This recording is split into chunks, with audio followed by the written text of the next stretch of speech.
Okay, so the question is, if a person is going to do the wrong thing, should they just, call a spade and just they're bad? Let's just be honest, and we'll just be who we are, or should we maybe put on a facade of us actually being good, and then just do the wrong thing quietly? Go on. What does that mean? A lot of girls dress so go cover their elbow, cover their knees, but they're not exactly tzanua. Right. Compared to girls who wear jeans and a t-shirt are acting way more modest than they are. Right. That's heavy. Yeah, I was talking to someone last night about this. Somebody asked me a question, which I don't want to say what the actual question was, lest I give away their identity. However, somebody was asking a question that I guess I could say what the question is, perhaps. No, if I would have worded it differently, I could have, but now I can't anymore. But, okay, somebody asked, let's use modesty. It's an example of that. They said, I'm not really feeling the idea of modesty, so I want to, let's say, start wearing just pants and even, I'm not even saying pants necessarily they might be more modest sometimes, pants and the skirts some people wear, but shirts and above the knee and things like that. I'm not feeling it anyway, whatever. I think that if a person starts, I hate to use this term, but the slippery slope is a very chosh of a term. If somebody starts dressing a certain way, that is only going to aid them to continue living in that way. All right, does that make sense, what I'm saying? So you're saying, should a person, there's a whole question, I don't want to say it out because I don't remember the exact thing, but there was a discussion, a Hasidic guy said he wants to go to a disco. Okay, he asked Sister of Moshe Feinstein. He says, I want to go to a disco, should I take off my yarmulke? I'm going into a nightclub, do I take off my yarmulke? Right, this is what it seemingly sounds similar. I should check before I answer, but I'm going to semi-answer, right? Because I don't remember what it is. But something along the lines of he should wear it. Yeah, I was going to say, but it's a chil Hashem, you're going to cause a desecration of God's name. Yeah, but if you take it off, it's going to just cause worse things in terms of what you're going to be doing. I'm not answering that as halacha because I don't remember, right? I have to look at it again. It's probably close to 20 years ago when I first saw this question brought down. But in any event, if you're asking me just in terms of, take a look at psychology. When you start, dressing a certain way, that opens up to do a lot more things. The Gemara talks about what should a person do if they start to feel an urge. This is not your question at all, but I just want to point out, the Gemara says, what should a person do if they feel an urge to do the wrong thing? They want to do the wrong thing. So you learned about it, what it says, what to do?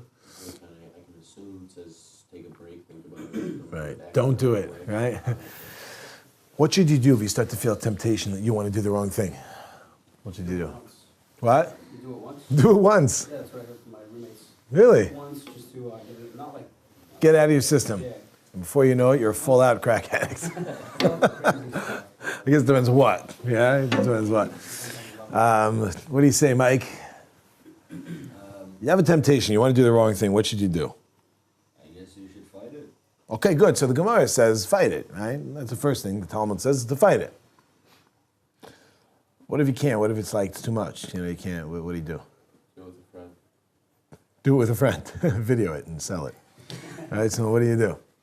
So there's two different Gemaras I'll share with you. One is the Gemara Brachos. Fight it. Always you should have your good inclination win over your evil inclination. And what happens if you're not able to do it, right? It's too strong. So then a person should go and they should say Shema Yisrael. And then what happens? That doesn't work. Then a person should go and they should think of Yom HaMisa, think of the day of death. A person thinks of the day of death. Now, all these things, whenever the Gemara says things, it means it's not superficial. It means really, right? It goes, okay, think of the day of death. Didn't help. Right? No, really think about the day of death. In other words, you got to think about the end result of what's going to happen. What's going to come from this? Is it worth it to do such a thing? Although the Gemara in Kedushin says, what should a person do? Get dressed up in black, travel to another town, and go do it there. It doesn't say go do it there. It says then if you feel the need to whatever, then you do it. Then get dressed up in black, go to another town, and I don't forget the exact the words, but go do it there essentially. And the hope is that when you're changing your clothing and you're putting on something else and you're starting to, when you act upon, what happens when we have the urge to do the wrong thing? When we have the urge to do the wrong thing, we then have our Yetzer Tov, which comes in, our we'll call it the conscience, right? Comes and says, don't do it, right? You have a temptation, you want to do the wrong thing, but then you're like, but I shouldn't do it, but I want to, but I shouldn't, but I want to, but I shouldn't. So what happens is when the good thing comes, I want you to actually think about an example. Mike, on this side of the room, have you ever had a time where you felt like you had a temptation to do the wrong thing? Yeah. But you also knew it was the wrong thing. Yeah. And therefore you had this kind of battle where I really shouldn't do this, but I really want to. What do you do at that moment? I outweigh all the positives and negatives, doing it or not doing it, come to a decision. Yeah, so you've obviously never actually experienced this, based on what you just said. That was a very intellectual answer you just gave me. I want to know a real answer. In other words, you're alone, you're in a room. There's, let's say, a classic example is the opposite gender is deciding to have what to do with you. Obviously, they just want to talk. If you know what I mean. Right? So let's say, do you then think to yourself, let me think, excuse me 1 second, let me make a checklist over here, you know? The pro is, the con is, or is it like, right, or is it like, I, right? You understand what I'm saying? Right, at that moment, yeah, when you want to do the wrong thing, you're like, very hard to say like, let me think this through. Yeah? Right, so much so the Gemara says, "Hevi boreach min ha'aver kiboreach min ha'esh." I think I told you the story once.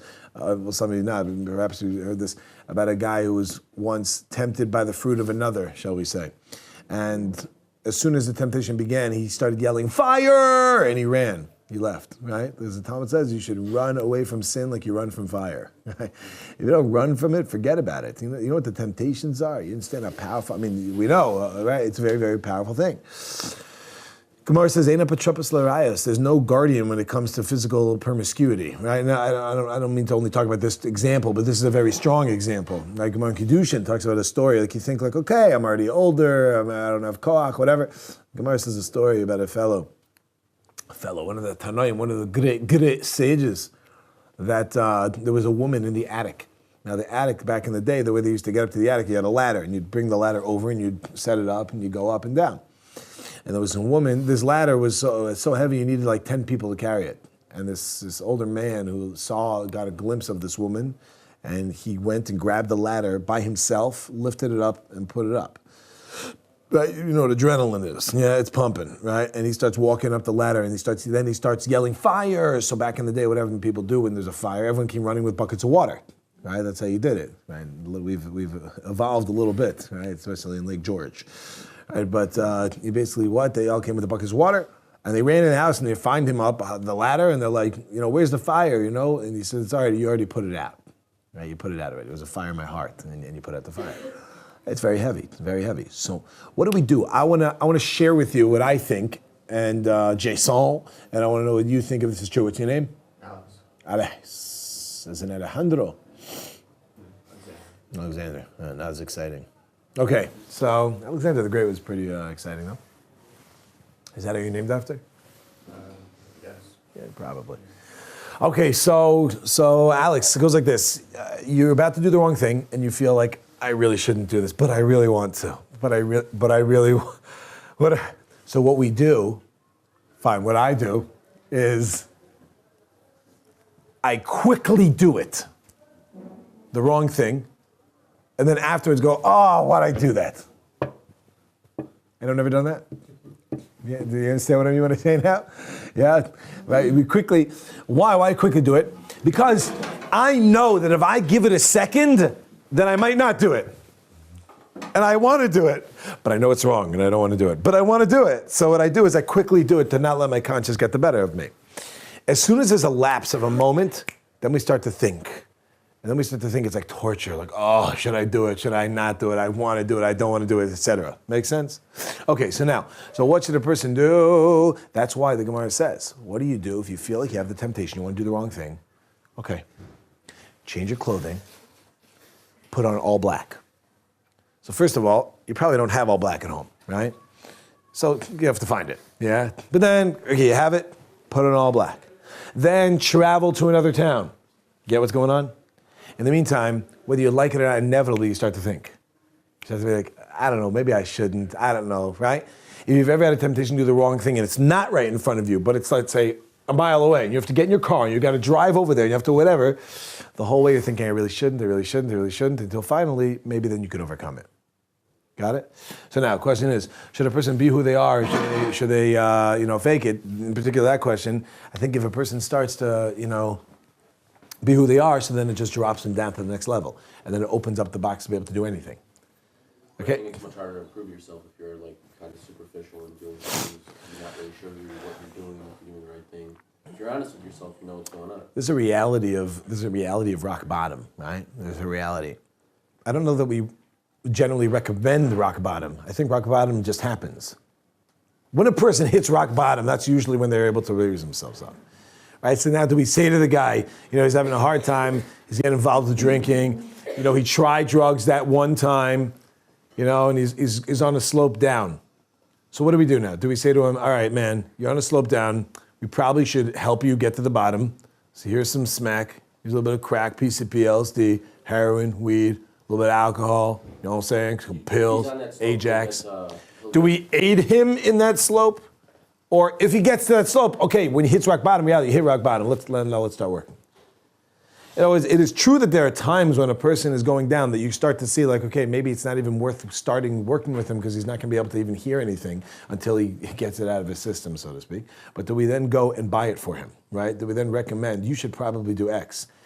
I don't know. It doesn't sound to me like we should personally, right? I think that possibly a person is able to maybe raise themselves. Rock bottom is a dangerous place because rock bottom could be dead, yeah? And rock bottom could be dead physically, it could be dead spiritually. Person hits a certain point, perhaps if we can equate it to Paro. We spoke a little bit about Paro. That Paro, what happened? He lost his free will. He doesn't have free choice. What's going on? The answer is when a person goes so far, there is a concept that a person can kill themselves. I don't mean physically, right? You can literally kill yourself to have any connection to something. I was speaking with somebody last night who came to, I spoke to a lot of people last night. This is a different person. Speaking to someone last night who said like they want to grow, they want to be spiritual, but they don't want to grow. But they do want to grow, but they're not sure if they want to grow, but they don't want to grow. It's a girl. Right? But they want to, well, that's the only way I'm talking here, right? No. Right? You want to grow, yeah, you know what I'm talking about because you were talking to her also, right? But you want to, you don't want to, you want to. Okay, I'm not saying this girl or this guy, whoever they may be, is dead, but it's dangerously close, right? And if a person goes too far, then what happens? Then it's over.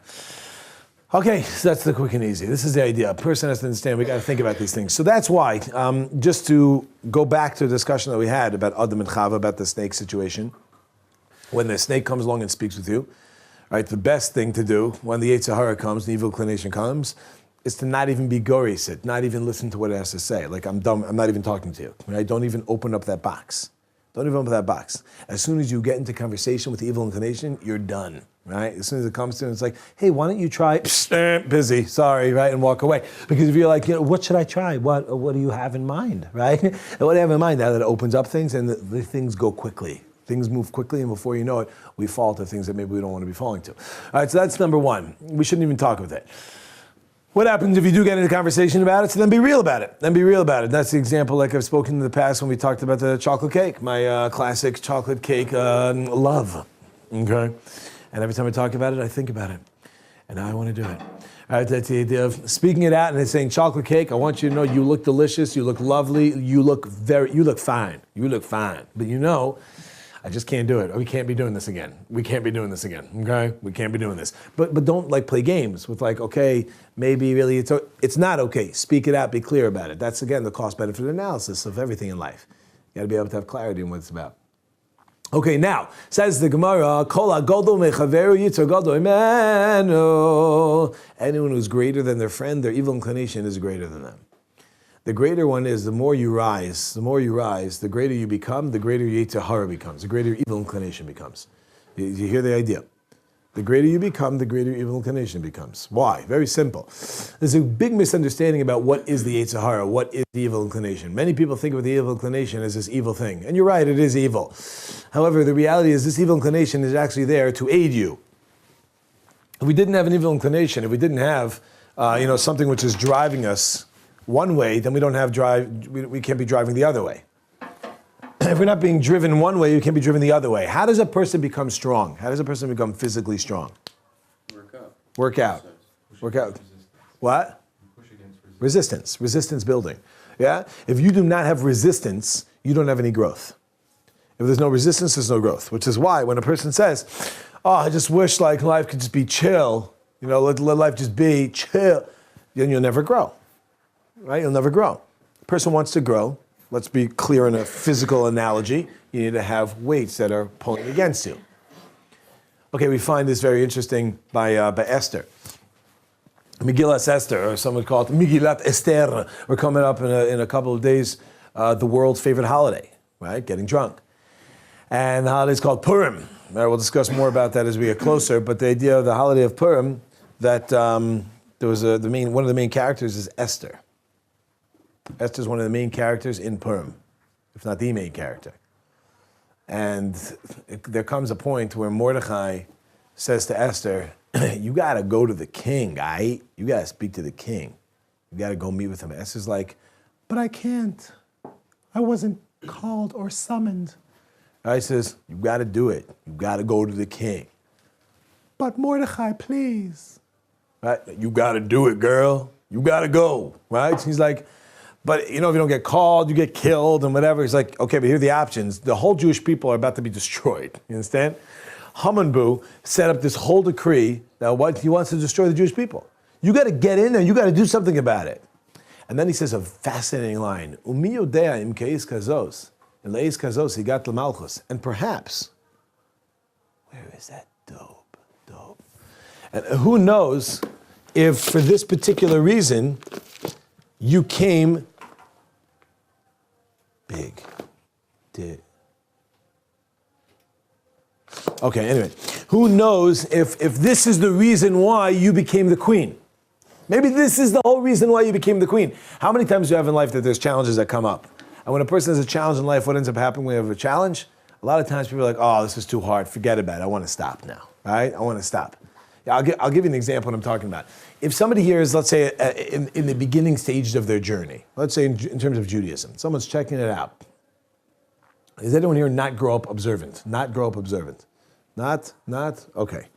Now, if you didn't grow up, I'm sorry about that, my friend. All right, but if someone did not grow up observant, and a person starts looking into observance, usually they look into it either because they're intrigued, in other words, some sort of intellectual curiosity, or not necessarily intrigued, but some sort of emotional experience, right? Intellectual curiosity or emotional experience.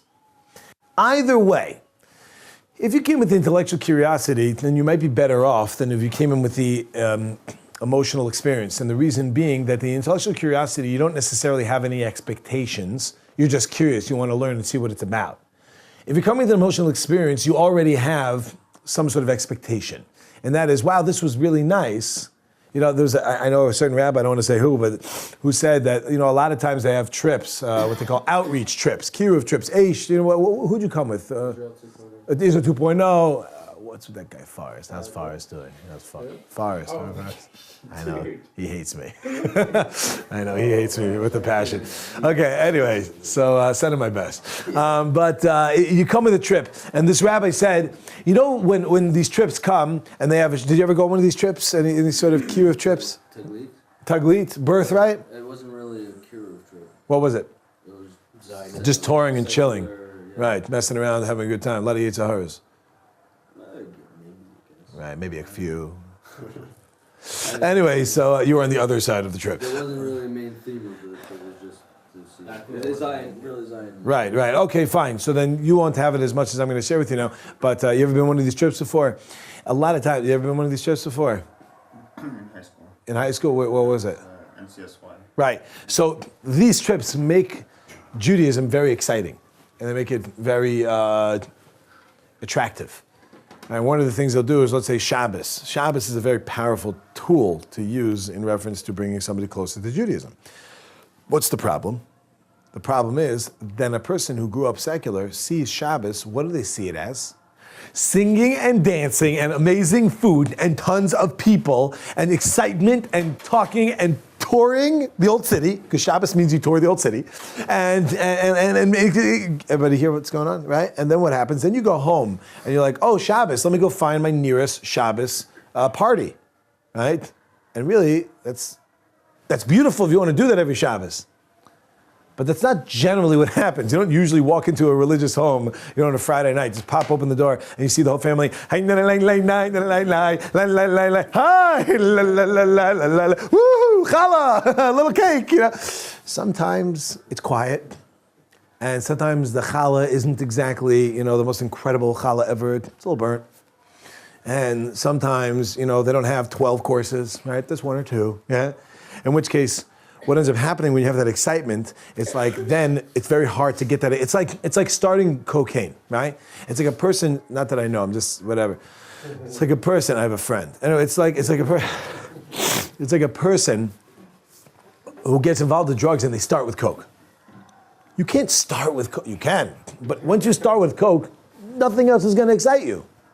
Please don't correct me. Don't correct me. I don't want to know, right? But bottom line is, you don't go to the top. So that's why we go Shabbos in the highest, turn the emotions all the way up. It's a wonderful thing because it gets people excited, etc.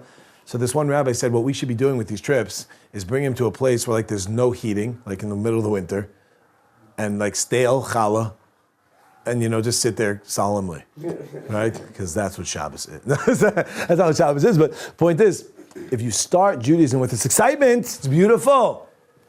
But beware. What beware? It's not. Sometimes it can be challenging. What I mean by that is, especially if a person is starting from the beginning and you have a whole lifestyle again behind you, so it's very challenging for a person to go ahead and shift that. And I'll give you an example of what I'm talking about in a moment. So here we go. You should know that when we start getting involved in Judaism, the beginning is great, but then it becomes a point where it starts to get a little bit challenging. Now, has anybody here ever experienced in their life the following? If you haven't, then perhaps you will. Right when you want to grow and you decide you want to get involved with something, it then starts to become a little challenging. It starts to become hard. And you think to yourself, one second, God, I don't really get this. When I wasn't really into you or doing this Jewish thing, if I wanted to, it was pretty easy. Now that I'm interested in it, now you're making it hard for me? What's with all these challenges I'm having? Has anyone ever experienced such a thing before? Yes, experienced such a thing before? Right? They could be either psychological challenges, or it could be actual physical things happening, right? Certain personal losses a person will feel. They'll lose their job just at that moment, right? The person's like, I'm going to start keeping Shabbos. The next day, they lose their job. And what do they automatically do? You see? If you keep Shabbos, you lose your job. Is it worth it? Forget it, right? We start making these equations. Okay, now let's even say you can equate them. God, what's going on? At the very moment I'm asking for growth, for help and growth, that's when you make it challenging for me. It seems a little bit backwards. However, Jason pointed out, is it backwards? At the very moment you want to grow, then God makes it challenging. How does that make sense? Makes you see, he wants to see if you really want it. Okay, good, right? It's completely straightforward. Go on. You want a way to grow, here's a challenge, you pass it. Good, very good, excellent, right? You say, this is what essentially, somebody being troubled by this is the same thing as a person working out. And they have a trainer, and they're doing this thing, I don't know what it's called, when you grab the bars over here and you bring them behind your head. What's that called? Pull down. What's that? Lateral pull down. Lateral pull down, exactly what I was thinking, right? So you're doing some lats, yeah? You're doing some pull down in the lats, and you're doing this, and you have a trainer. So as far as I remember, because I used to have a personal trainer, I know you were thinking the same thing, but they have in the back of the thing, there's these weights, stacked, and there's a pin. You pull out the pin, and you can put it to 10 pounds, 20 pounds, 30 pounds, 40 pounds. If you don't know pounds, 10 kilo, 20 kilo, 30 kilo, 40 kilo, right? And if you don't speak Hebrew English, then it's 10 kilo, 13 kilo. Okay, you get it? So you're doing your 10 kilo thing. Yeah, you're doing 10 kilo. You're pumping, pulling down 22 pounds. Yeah. Slap into a Slim Jim. And as you're doing your thing, you say to your trainer, you know what? I really want to grow more. I want to be bigger. He's like, okay. So he takes it out from 10 and he puts it to 20, right? 44 pounds, whatever. So he takes it up to 20. And then you're like, what the heck? I said I want to grow and now you're making it hard for me? Why would you make it hard for me? I want to grow. Why would you make it challenging? The guy goes, what is wrong with you, right? It's just, I made it challenging because you said you want to grow.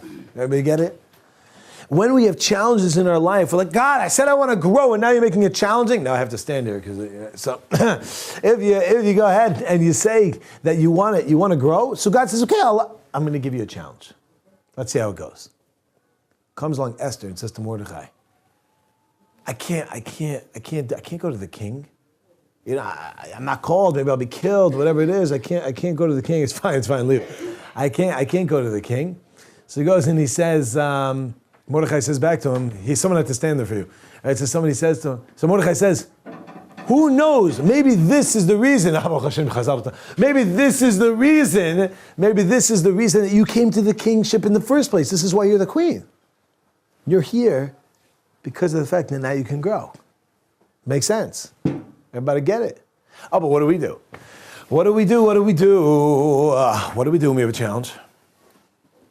Many of us shut down. It's too hard.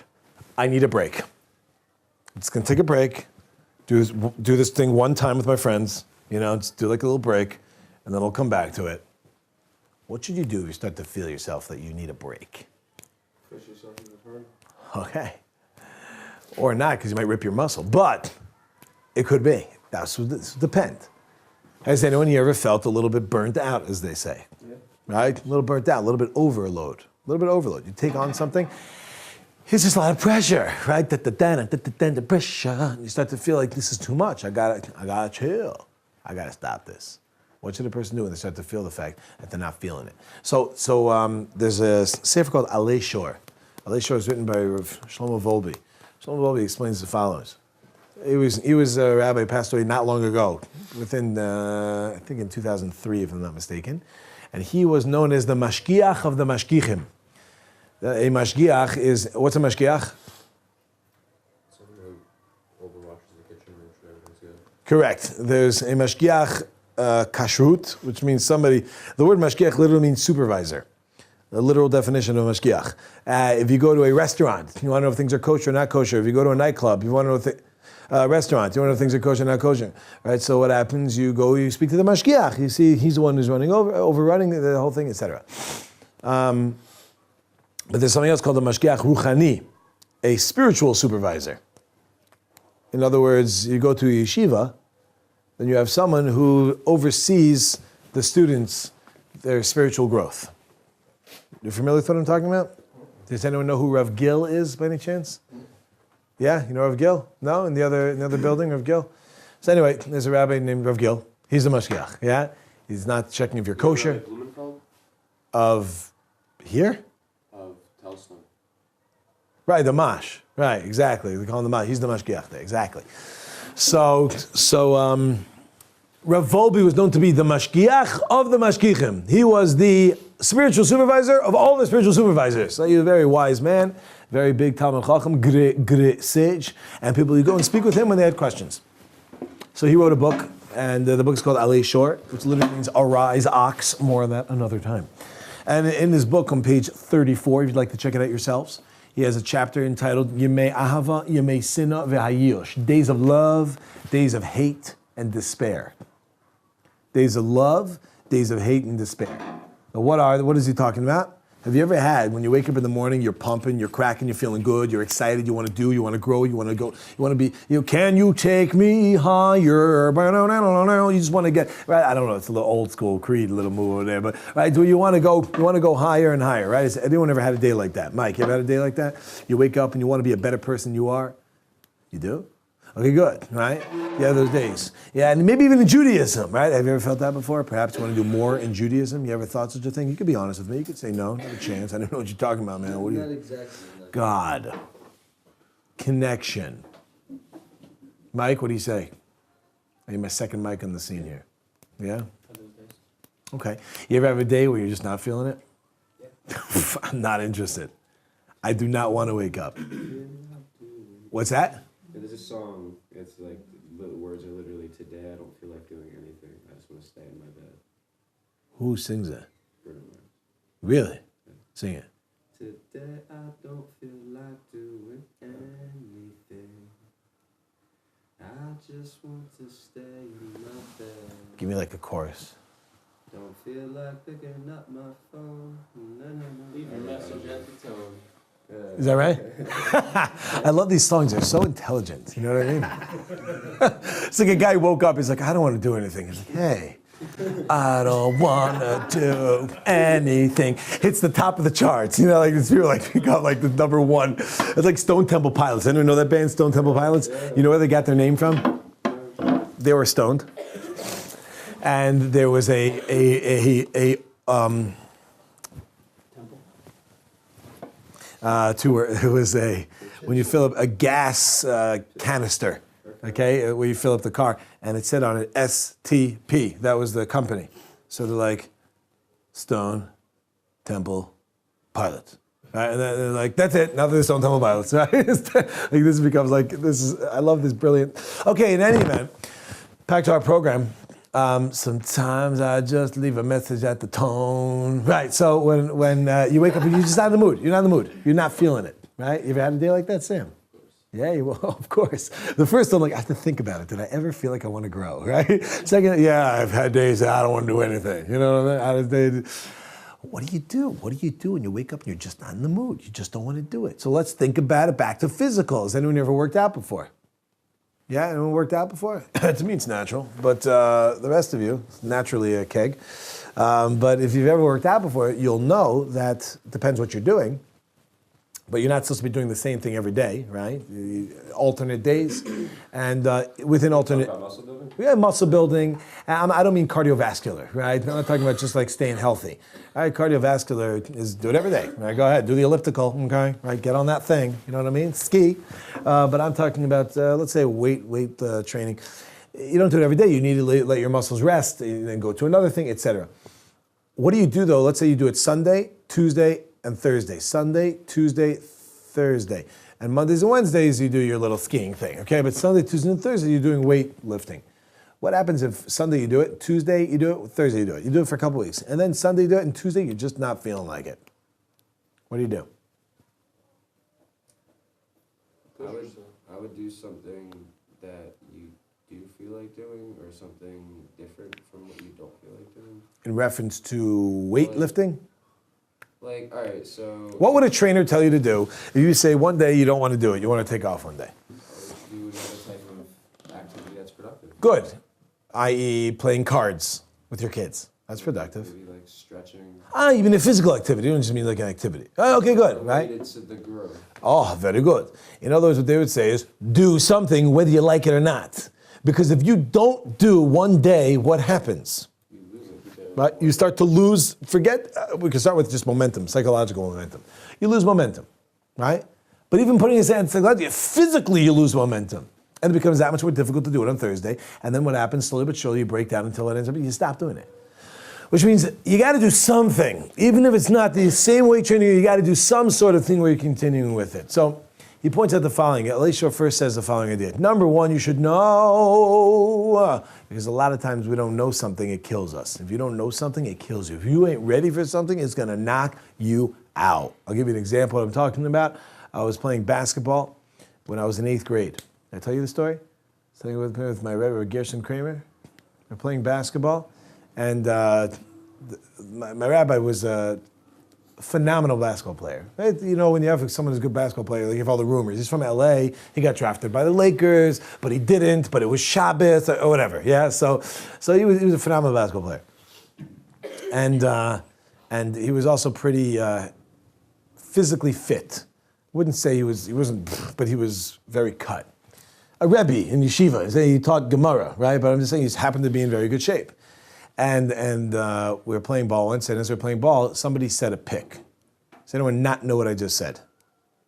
Right? So for the uninitiated in the basketball world, a pick means that if I am playing, does everyone know what basketball is? Okay, now if I'm playing basketball, and let's say he's on the other, yeah, let's do it. Yeah, come, get up here. Here, you're playing also. Yeah. Okay, so now you're on the same team. Whoa, fellas, I got no money. Okay, so now you're on. These guys are on the same team. Okay, he has the ball right over here. He has the ball, and he's coming this way, and he goes this way. Now hold on 1 second. We got no room here. We got to make room. Right? Okay, now. Someone get a basketball, please. Okay, so it goes like this. You come stand over close over here. I'm playing on him. I'm watching him. The hoop is over there. He wants to get around over there. So what he does is he goes, go for it, and then he goes like that. And then this guy sets a pick. So he blocks me. If he blocks me, I can't see. Now, if he's on my team, what are you supposed to yell out? Pick left. Okay, help, right? Pick left. Oh, he upped you one. Pick left, right? In other words, I don't see it because he's behind me. I don't see it. So what happens is now when he goes, he sees it. He knows he's waiting. He's standing there like this, like sucker. He's going down. He don't know what's going to happen to him. Right? What happens? And I go, and if I'm not ready, boom. If I'm not ready for it, what happens? I want to check. No, I'm just kidding. What is that? Thanks for playing. Right, so what happens, you didn't score. But what happens then? The rabbi set the pick on me. The rabbi set the pick. And I was going, we were just playing slow over here, but he was running, so I ran like this, and I ran into the rabbi, like full force. I felt like I hit a wall. I felt like I hit a wall. I went straight down. And you don't get the wind knocked out of you, right? It was like, he stands over me, he's like, that's right, don't mess, right? No, he didn't really say that. That would be child abuse and he would have been arrested. But he goes and he said, next time learn Tosfos better, right? So I'm on the floor and I was like, he's like, need help? I'm like, oxygen, and okay, I was able to get it back. What happens if my man, what's your name again? Alex. If Alex, Alejandro Nato, Real Alexander, would have said to me, pick left, what would I have done? Went around him or stopped. Went around him, stopped, or if it's too late, I'm going to hit him. Lower your shoulder. And try Lower my shoulder and try to knock him out, yeah. Or brace for impact. In other words, get ready for it. So I see it coming. I can, right, get ready to hit him. So now it won't knock the wind out of me. Make sense? So number one says the Alei Shor, and he's quoting Rabbeinu Tam, the Sefer HaYasha, a great sage from about 1,000 years ago, who says the following. This is normal in life. It is normal that there are times when you love things and times when you very much don't love them. But in the words of the Alei Shor, that you hate them. It means that you love it and days that you hate it. Yeah, did you ever work for the fire department or you just have the shirt? You just have the shirt, okay. If a person, let's say, there are days when I'm thinking like a person works for a fire department, just goes to work, they work. And let's say they enjoy their job. There's some days you're just not in the mood to do it. I'm just not in the mood. I'm sure these musicians that go on tour for whatever, there are days it's just like, all right, Everyone probably thinks it's so exciting to get up there and tour, a new city, whatever. It's like, it's the same old, right? You just got to make sure not to make a mistake and say the wrong city, You're like, thank you, Detroit. And then it goes silent because it's like, welcome to New York, So there was a Snickers commercial like that. The guy's like, thank you, Detroit. And it's quiet, goes, not going anywhere for a while. Grab a Snickers, right? So over here is that if you got to get ready, brace for impact. Know there's going to be challenges. And what do you do when you have that challenge? Number one, if you know, so now you've braced yourself, you're ready for it, you can handle it. If you know what's coming, you can handle it. So I'm going to... How do you ever know that challenge is coming? So what I'm pointing out to what I'm telling you is, and how do you don't necessarily know when it's coming. You don't know when it's coming, but the day when you feel it, which you will, right? When you wake up that morning and you're like, I'm not in the mood. I didn't see that coming. Is it unexpected or you expected it? That's the same muscle you could use in basketball. Oh, you weren't expecting anyone to set a pick on you the whole game. Well, you still were surprised about it because you didn't know what was happening right then. So why wouldn't you embrace for impact the entire game? Oh, that was good. I like that. You totally nailed me on that one. Here. I could pull shtick on you and say that it's different. Okay, but it's different. It stands very different. Okay, now moving along. So now, what's the answer to your question? You're right, it's the same. A person who doesn't brace for impact, because you're not bracing the whole game. This is silly, right? You're not going to be. But when you go in the court, you know this might happen. What happens when in the court you had no idea there's an idea called a pick? You're going to get blasted. And you get blasted, you're on the floor. Let's say two guys. Each of them they hit the guy at the same speed, same velocity, and they hit the floor, and then they got the wind knocked out of them. One guy understands the concept exists, the other guy didn't even know it existed. Which one gets up quicker? Same? No.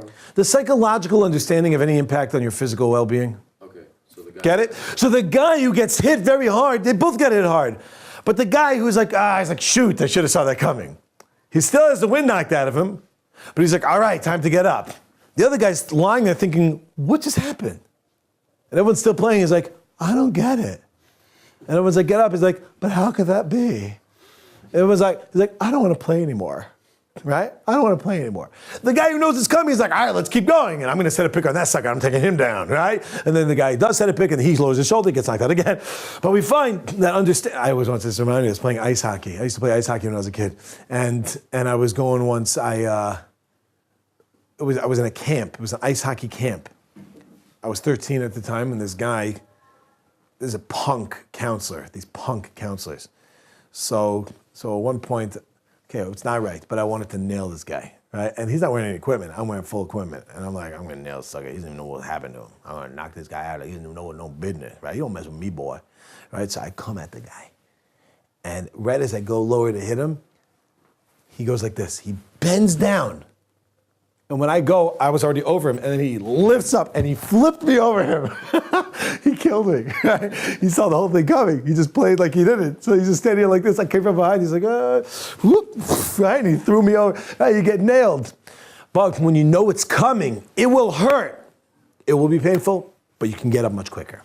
Get it? So we're gonna have days. We're gonna have days when we're gonna. And if you haven't felt this yet, if you haven't had any excitement in terms of the idea of growth in terms of Judaism, God willing, one day you'll have it. And then what happens one day when you're pumping and things are going well and then things don't go as well and you're like, I don't really want to do it anymore because I just don't feel it. Understand, that's why I said to you before, if you're coming from the emotional experience, that's a lot more dangerous. Because from the emotional experience, that means to say what happens if you don't have that emotional experience anymore, all of a sudden it's done. From the intellectual curiosity, intellectual honesty of thinking if something is true, then even if I don't feel it, if it's true, then it's true. The example would be medicine. Nobody feels like taking medicine. When I say nobody, I'm speaking generally, right? Fortunately, there are people that are into that. But nobody feels like they want to take medicine. But the reality, you take a pill, you got to swallow, whatever. Nobody wants it. Like, today I think I'll choke on a pill, right? No, but you do what you got to do. But I don't want to do it. But you know it's the right thing to do, right? So you do it anyway. What do little kids say? I don't want to. And what do? They don't.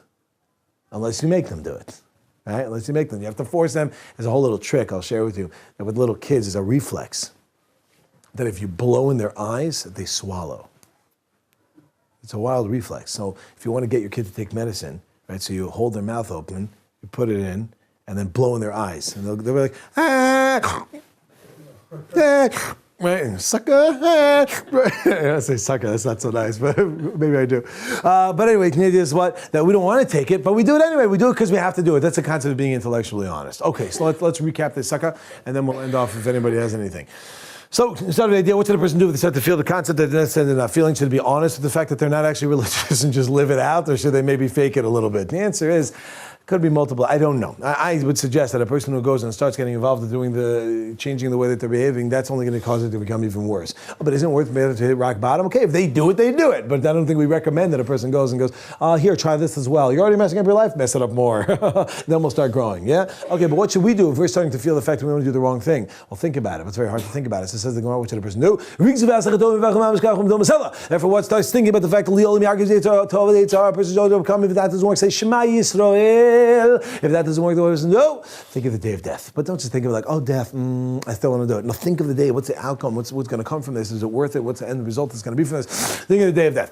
If that doesn't work, what's the Gemara saying? The person to do is get all dressed up and blah. Oh, God, put on some black clothing and then go to another place. And then what happens? Then go and if you still want to, etc. Why? Because when we want to do the wrong thing, we do it immediately. Like, oh, why'd I do that? Yeah? In which case, that's why you have to talk to the HR. Cake, you look deliciosa. Pero es no bueno. But I mean, no bueno. And then you walk away. But you have to at least have this conversation. What's the best thing? Don't have a conversation in the first place. Run away. Heavy borech run away from fire. Fuego. And get out of there quick. Rapido. You get out of there and make sure it doesn't actually happen to you. Okay. Then we got to the concept of you have the feeling that tonight's gonna be a good night. I woke up in the morning and I didn't feel good, so I went to sleep and I called my friend in the hood. Yeah. After the tone, leave a message on my phone. Okay, yeah, so it happens, some days we wake up and we're just pumped and we're excited, we want to do things. Other days we wake up and what happens? We're just not in the mood to do it. All right, so what do we do? Number one, says the lady show, says, it is normal, right? Can we say that? No, what happens is, I hit the floor. And what happens over there, bottom line, is understanding the fact that if you know it's coming, coming. It's still going to hurt.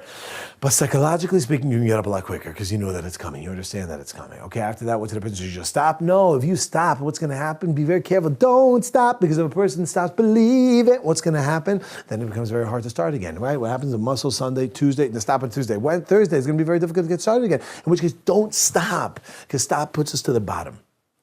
Don't stop, keep going. Maybe take your foot off the gas. The way I like to explain it is if a person, let's say, is driving 100 miles an hour, maybe it's much, 60 miles an hour. They're feeling burnt out. There's two things you can do. You could stop the car, or you could just take your foot off the gas. Take your foot off the gas. Allow yourself to float a little bit, right? But don't stop the car, because that stops the momentum. And once you stop the momentum, you stop the car, then the momentum unfortunately ends up going the opposite way. And perhaps this is what Mordechai was saying to Esther. Who knows if this is the reason you came to the kingship? The whole reason you're here is in order to have this challenge. And you're going to say, oh, it's too hard, I'm going to stop? That's ridiculous. This is it, man. This is why you're here. This is life. Life starts when challenges begin. When a person has a challenge, that's life. When a person says, this is a challenge too hard, I'm going to just take it easy now, that means you just said, I wasn't living before, and now that I have life, I'm not going to live now either. Now's your chance for life. This is what it's out. Now you've hit it. This is the ultimate. I'll end with this one mashal, this one analogy. Wow. One analogy that if I were to tell you, Alex, that in your backyard, there is a treasure chest filled with gold, like hardcore gold. We're talking about each bar of gold is worth $1 billion, right? And there's like 50 bars of gold in there. I think it's like about 50 billion. What would you do? Where do you live? Los Angeles. Do you have a backyard? Yeah. Okay. In your backyard, there is a treasure chest with $50 billion in it. What would you do? Try to dig it up. With what? Shovel, whatever tools are necessary. A shovel? So you get a shovel, and you start digging. And you're digging up your whole backyard. Your mother's like, Alex, what are you doing? You're like, Mom, it's worth it, right? And you're digging, and you're digging, and you're digging, and nothing. And you go to the next place, nothing. You go to the next place, nothing. You go to the next place, you hit something hard. You go, too hard. So then you go to the next place, and you dig, and you go to the next place. You idiot! Of course it's too hard. You hit the treasure chest. What do you expect? Those days, we wake up, and it's hard, and we're like, too hard. Let's move on. You just gave up $50 billion. When it becomes challenging, that's where life starts. Don't go dig somewhere else, my friends. Dig around the area. Take out the treasure chest. Any questions, comments, stories, jokes, attacks, please keep them verbal and non-physical. Yeah, you never, I don't think, fully explained why the more you're growing, the bigger you get. Oh, you're right. We didn't explain that. You're right. Okay, remind me. We'll have to talk about that. Yeah. Okay, everyone, until next time, it's been a pleasure. See you when I see you. Take care. Have a great day. Bye.